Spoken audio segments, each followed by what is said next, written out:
Welcome everyone to Weekly News and a DW Main Major tidbit, and the topic for this video is Marcoleta, nasa Blue Ribbon, Kiko Bam, nasa Agrikultura at Edukasyon.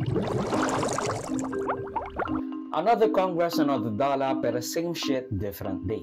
I, Francis Cheese G. Escudero, having been elected to the position of Senate President, do hereby solemnly swear that I will well and faithfully discharge, to the best of my ability, the duties of my present position and of all others I may hereafter hold under the Republic of the Philippines, that I will support and defend the Constitution of the Philippines, that I will obey the laws, so help me God. I, Ferdinand Martin Gomez Romualdez, of the 1st District of the Province of Leyte, having been elected as the Speaker of the House of Representatives, hereby solemnly swear that I will well and faithfully discharge, to the best of my ability, the duties of my present position and of all others I may hereafter hold under the Republic of the Philippines, that I will support and defend the Constitution of the Philippines, that I will bear true faith and allegiance to the same. So help me God. Congratulations. Hindi nagbago ang liderato ng Kamara at Senado, with House Speaker Martin Romualdez being supported by 269 representatives with 34 abstentions, or around 89% support. Samantalang si Cheese Escudero ulit ang Senate President with 19% or 19 votes, while Soto, the minority leader or elected minority leader, get 5 votes. But you know, that's no surprise. Alam naman natin na Escudero got the majority of the votes, with House Speaker Martin Romualdez having a manifesto signed by most of the House of Representatives. Hindi na rin surprise yung mga ganyang grandstanding, overwhelming support from their respective chambers. Alam na natin yan. Alam na natin na for sure si Escudero at si Romualdez ang magiging respective leaders of their chamber. Even Bam and Kiko joining the majority has been known a long time ago. Iniwan nila si Risa para sa mayorya to get the appropriate committee chairmanships. Pero they reiterated na the only reason they did was because, again, of the committee chairmanship na kanilang inaasam na makuha for education at agrikultura, their flagship campaign promises. The Honorable Senator Aquino, Senator Pangilinan, and I'd like to explain my vote after the voting. Please proceed. In the last 2025 elections, despite what critics said was a campaign headed for defeat, we defied the odds and pulled off a come-from-behind win and landed in the top 5. Starved of much-needed resources, our ragtag team of mostly volunteers fought tooth and nail, tao sa tao, mano a mano, house to house, SOCMED account by SOCMED account. It was a bruising, hard-fought victory, and we campaigned daily for over 6 months throughout the country under one banner: pababain ang presyo ng bigas at pagkain, palakasin ang hanay ng magsasaka, mangingisda at agrikultura. It is a banner I know well. For over 15 years now, I have carried it in the legislative branch.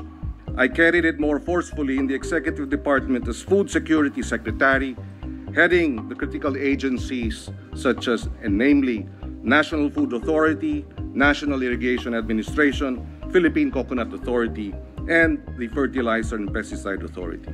In a period of just 1 year during our stint, with the full backing of former President Aquino, we won a major battle for the Filipino people.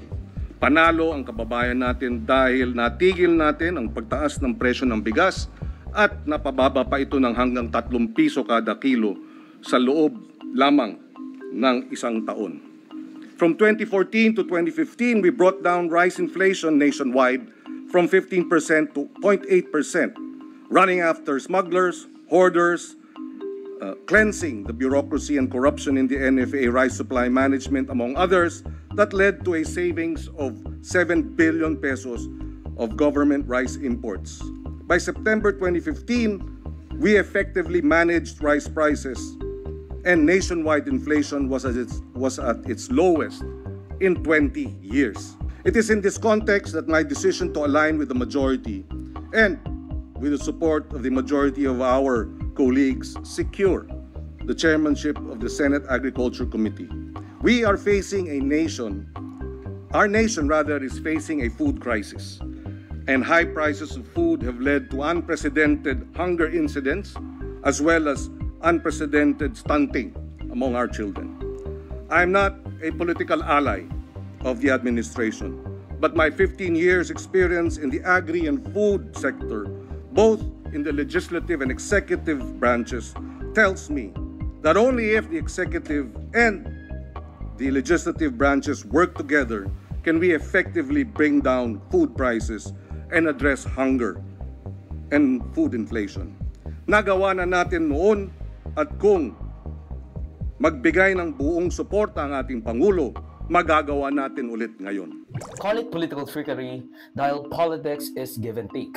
The art of the compromise. Hold your nose and close your eyes. They wanna lead us to save the day. We don't get a say in what they trade away. What is a bit of a surprise ay yung hindi pagtuloy ni Risa sa pagbuo ng kanyang sariling independent bloc, something she was thinking of doing last month, at noong may ugong-ugong na kukunin ng Duterte bloc ang minority by supporting either, I don't know really, Bongo or Amy Marcos, I'm not sure. Well, gusto ko man, ngayon pa lang may bloke na ng mga kasama kong senador na mas marami na ang bilang. Mas marami sa isa at mas marami pa sa tatlo. So, tingnan na lang po natin paano mag-unfold yung pag-organisa ng Senado ng 20th Congress sa umaga ng 29th sa opening of session. At yun din yung mga scenarios na kinoconsider namin ni na Sen Kiko at Sen Bam. Mas realistic siguro na maging bahagi ng independent bloc. Oo. Given the numbers, kayo mismo, nabibilang nyo naman kami dito. Now, one surprising thing ay ang announcement ng pagka-chairman ni Senator Rodante Marcoleta sa Blue Ribbon Committee. A committee you wouldn't want any partisan hack to head. Newcomer Senator Marcoleta, no, who scored very strongly in the Senate race, but he's a newcomer, and I don't think historically a newcomer's ever been given the Senate Blue Ribbon Committee. No, I mean, it doesn't mean he'll do a bad job, not at all, but it's a surprise to many that a newcomer is the chairman of the Senate Blue Ribbon Committee, and some have said it was your way to essentially court and win over the Duterte bloc. What are your thoughts? How did that happen? Senator Marcoleta is not a newcomer. In the Senate perhaps, but not in the House. Nakasama ko si Senator Marcoleta nung nasa Kamara pa lamang ako. So he's been in Congress for quite some time. He's a litigator, he's a practicing lawyer, and I think neophyte or not, he will do a good job as the Blue Ribbon Committee chairperson and raise the flag of the institution through his stewardship of this committee. And Rodante Marcoleta has been anything but a partisan hack. Si Rodante Marcoleta ay isang neophyte senator na isa ring malaking ally ng mga Dutertes, even defending her noong merong confidential fund debacle. Paano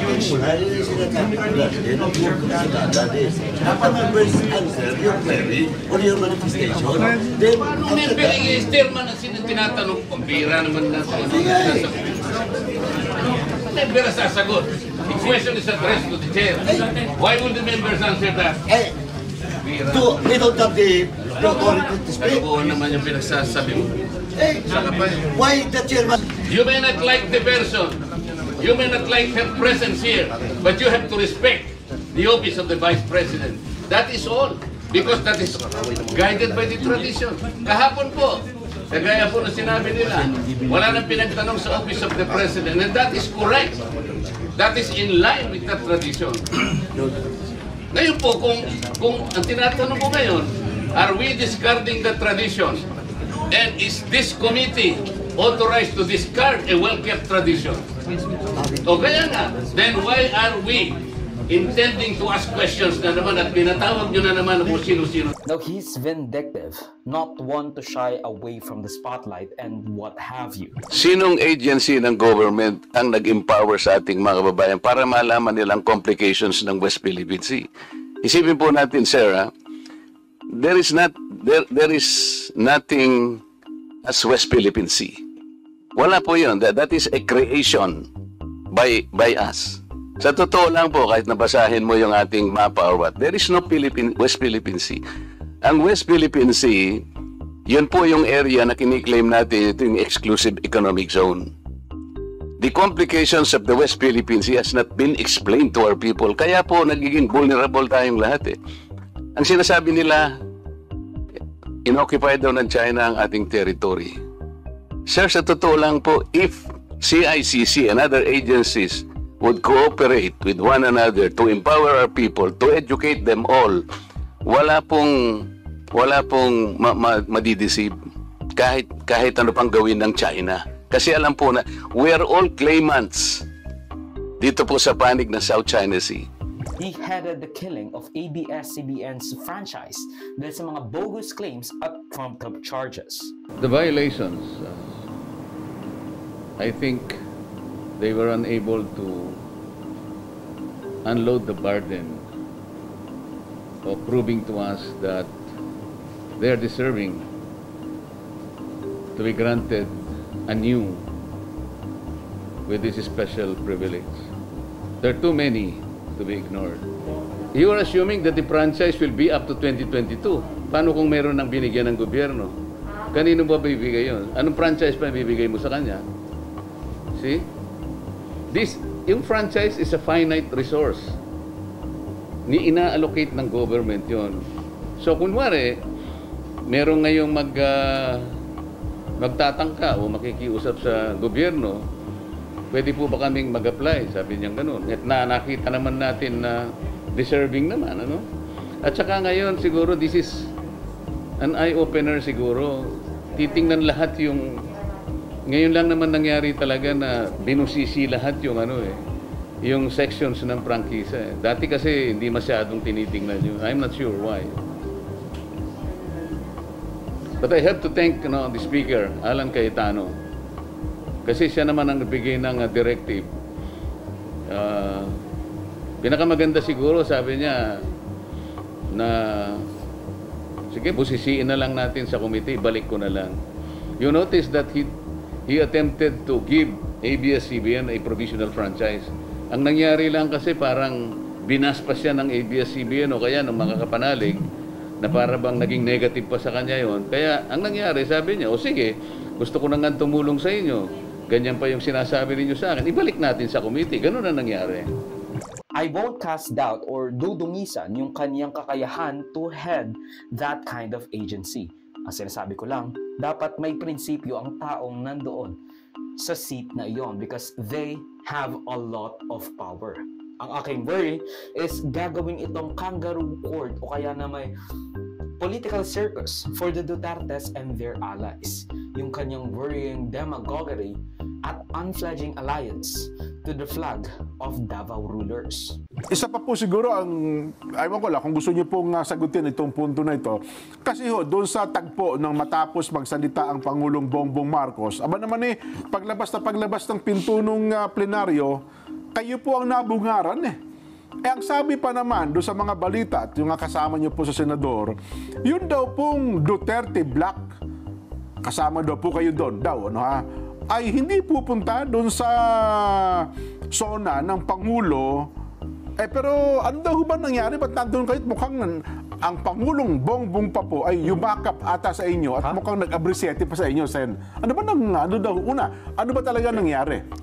Sino ba yung nagsabi na ang Duterte Black ay hindi pupunta? Wala akong alam doon. Ang sabi ni Senadora Aimee, nagsalita ata, iba pang mga miyembro po ng Duterte Black. Una, Sen, kayo ba kinukonsidera nyo yung sarili na miyembro kayo ng Duterte Black?